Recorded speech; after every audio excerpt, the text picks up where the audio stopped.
Anda berani menguji pengetahuan tentang lokasi paling angker di Malaysia. Kuis ini akan membawa anda melalui 10 tempat menyeramkan dengan kisah paranormal yang terkenal. Sanggupkah anda menjawab semuanya? Jom mulakan jika anda berani. Kalau kamu sudah ready, jom mari main teka-teki. Hospital mana di Malaysia yang terkenal dengan kisah hantu bomba hijau? Hospital Sultanah Aminah, Johor. Bangunan sekolah lama di Penang yang dikatakan berhantu kerana pernah menjadi hospital zaman perang. Sekolah menengah St. George. Jambatan Merah di mana sering muncul penampakan hantu wanita berpakaian putih.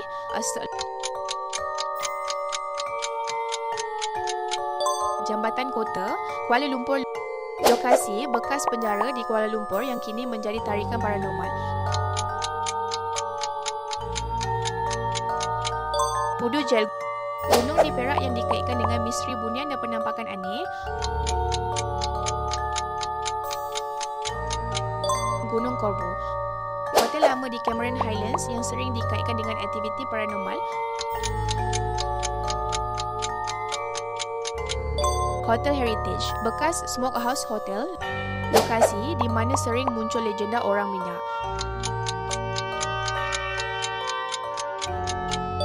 Kampung Datuk Keramat, KLM, mana antara berikut adalah bekas pusat pemeriksaan imigresen yang dikatakan berhantu.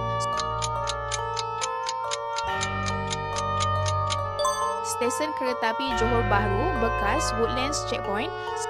Sekolah vokasional di utara Malaysia yang terkenal dengan kisah tangga 13.